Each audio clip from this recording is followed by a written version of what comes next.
Salut à tous les amis, aujourd'hui on se retrouve pour l'analyse physique du petit monstre Michael Chandler. Lui, l'image parle d'elle-même, je pense, sur son physique. C'est un des physiques les plus impressionnants, toutes catégories confondues selon moi. Et surtout qu'il va affronter l'opposé de lui, un longiligne, Tony Ferguson. Tony Ferguson. Et il a des particularités. On va revenir sur son parcours. En tout cas, les amis, n'hésitez pas à vous abonner. N'hésitez pas à nous donner la force avant tout. Hein.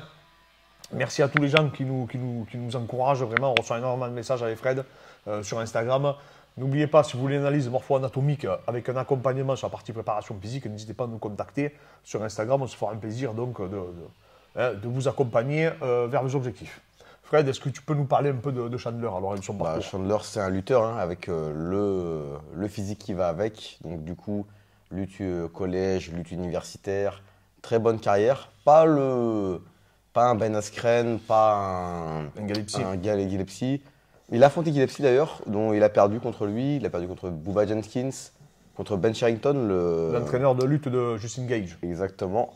Et donc du coup, une très bonne carrière, mais pas non plus un All-American comme un Ben Askren. Bien sûr. Mais une très belle carrière. Et du coup, après sa carrière en lutte, il a eu son diplôme dans le marketing. Il a voulu se lancer donc, dans l'immobilier, mais il a voulu se lancer dans le MMA à l'extrême couture. Donc il a commencé par l'extrême couture, il a fait ses combats amateurs, et après quelques victoires, il est parti donc...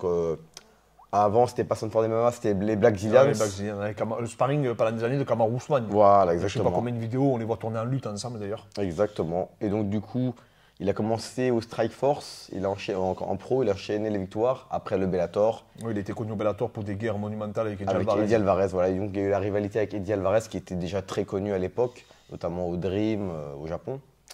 Et ensuite, du coup, il a eu la carrière qu'on connaît avec notamment la victoire à l'UFC contre Dan Hooker, la presque victoire contre De Bronx. Et ensuite, donc, du coup, maintenant, il va tenter de se relancer contre Tony Ferguson. C'est un gros bosseur, par contre, il est connu pour ça. Ouais, c'est un gros travailleur, parce qu'il a une grosse charge d'entraînement, il aime bien les sparring durs. Hein. Ouais. Il aime bien vraiment casser la figure à ses partenaires d'entraînement, apparemment. Moi, ce que j'aimais bien chez lui, c'est qu'il n'a pas oublié sa lutte. Même si juste contre Justin Gage, il m'a fait mentir.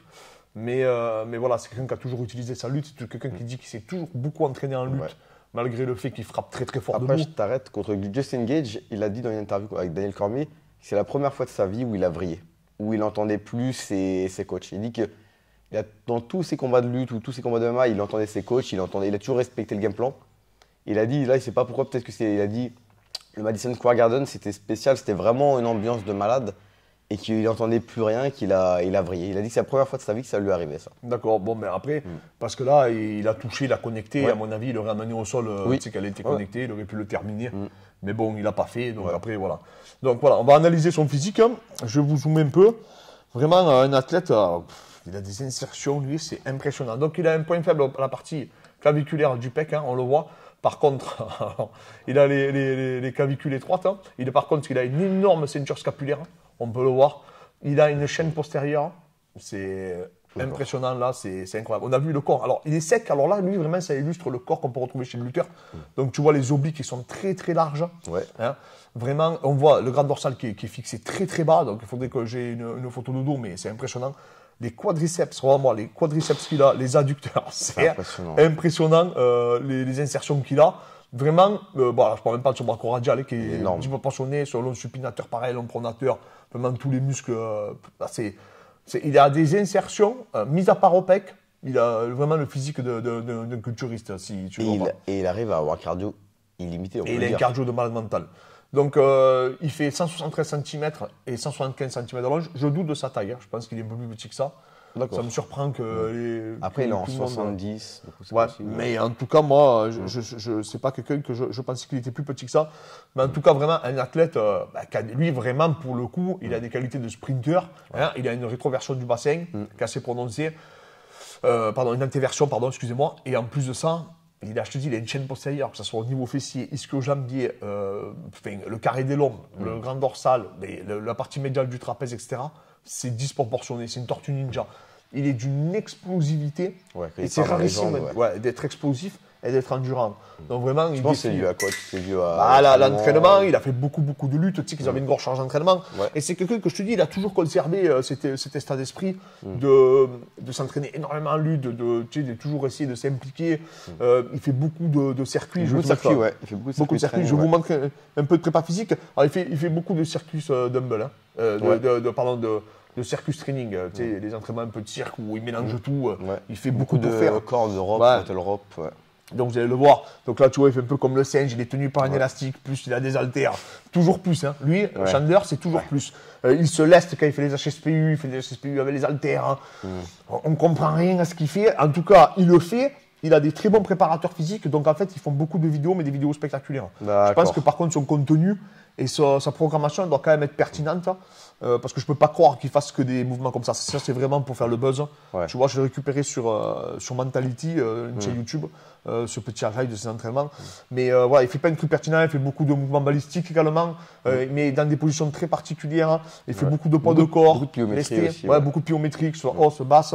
Voilà, non, c'est quelqu'un, Chandler, qui s'entraîne beaucoup, qui fait beaucoup de trucs spectaculaires. Bon, tu vois, bon, là, on voit vraiment ses mouvements restent particulièrement propres, hein, malgré le fait qu'il fasse plus ou moins n'importe quoi. Mais par rapport à Ferguson, qu'on analysera également, où là, Ferguson, il n'en a rien à foutre. C'est le niveau aussi, mais c'est quelqu'un qui.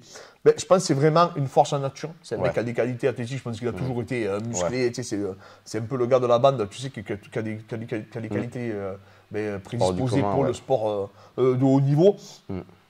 Et surtout qu'on avait un peu peur après le Bellator, tu sais, parce qu'en fait au Bellator il avait fait un combat contre Benson Anderson. 5 rounds, il a fait 5 rounds. Une guerre monumentale. J'ai rarement vu un combat comme ça de ma vie. Tu vois, et c'est là où tu vois que Benson Anderson, le nouveau Benson Anderson au Bellator, c'est un Benson Anderson 2.0. Parce qu'il a fait une guerre avec lui, et une guerre nucléaire. Et 5 rounds comme des hommes, ils ont fait, sans flancher, même au 5e round. Donc là, je me dis que. Et ça, on avait peur parce que. Le Bellator, il n'y a pas l'USADA au Bellator. C'est compliqué, je comprends rien à leur système de contrôle antidopage. Mais c'est vrai que ça laisse songeur quand même. Quand tu vois, même Pitbull et tout, l'intensité qu'ils arrivent à mettre en 5 rounds, c'est quand même incroyable, tu vois. Donc là, lui on après, avait peur. Il a réussi à reproduire cet effort-là. Ouais, à l'UFC. Donc non, après il a réussi à le reproduire. Mais voilà, moi je sais que Benson Anderson, il est beaucoup plus fort maintenant au Bellator qu'elle était à l'UFC. L'UFC était très fort, hein. Mais vous imaginez pas qu'il est pas fort. Et en tout cas, il a fait un combat de malade. Je pense que c'est vraiment son combat de référence. Vraiment un combat de dingue. Il est sur YouTube, allez le voir. Il en fait 2. Il a gagné les 2. Ouais, il a gagné les deux. Le deuxième, il a gagné sur TKO. Mais le premier, il est impressionnant parce qu'il dure 5 rounds. Il dure 5 rounds, franchement, il a duré à toi à moi. C'est impressionnant. Arrière et tout. C'est impressionnant. Donc voilà, Michael Chandler, vraiment un des combattants les plus athlétiques de la catégorie. Il fait partie vraiment de l'élite de l'élite. Et quand même, on le voit physiquement arriver. Quand il contracte ses muscles, etc., c'est impressionnant. À part Paulo Costa, Romero à l'époque, où il y a très peu d'athlètes qui ont une physique aussi impressionnante que Chandler, toute catégorie confondue, je parle. Un gros puncher en plus. Un gros frappeur. Vraiment. C'est dommage qu'il n'ait pas gagné de bronze parce que j'aurais bien voulu le voir derrière contre des lutteurs parce que lui, il a vraiment. Parce que lui, il a vraiment. Lui, par contre, pour l'amener au sol et le maintenir, c'est quasiment impossible. Hein. Donc tout le monde le dit, c'est ultra explosif. Parce que même quand il avait 2 bronzes dans le dos, il n'a pas paniqué. Non, il est très compliqué. Mais voilà. Donc Michael Chandler, un combattant qui illustre vraiment les qualités athlétiques hors du commun que ce niveau-là exige. Et un 70 kg qui affrontera Tony Ferguson. Mais en tout cas, voilà, c'est vraiment un combattant qu'on a pris beaucoup de plaisir à faire des recherches sur lui. Et on s'aperçoit surtout malgré le fait qu'il soit explosif, c'est un adepte d'un gros volume d'entraînement. Il fait beaucoup de mises de gants. Il fait 4 jours de prépa physique par semaine apparemment. Donc voilà, je dis toujours apparemment parce que ça c'est ce qui nous communique. Après malheureusement, on n'a pas accès à leur programmation. Donc on ne sait pas si nous des fois, le gros volume d'entraînement ne marche pas pour certains, peut marcher pour d'autres. Il y en a, ils sont plutôt adeptes de moins de sparring. Lui, il est adepte de beaucoup de sparring. Comme quoi, il n'y a pas de règles. Non, il n'y a pas de règles. Et comme tu disais, c'est souvent une personne, c'est comme le sport, comme un robinet. Il n'y a pas mieux que la lutte ou mieux que la boxe. C'est les individus et de comment ils arrivent à le transférer. C'est surtout ça le plus important. Donc les amis, merci. N'hésitez pas, comme je vous dis, à venir nous contacter, à nous solliciter. On se fera un plaisir de vous accompagner pour la suite.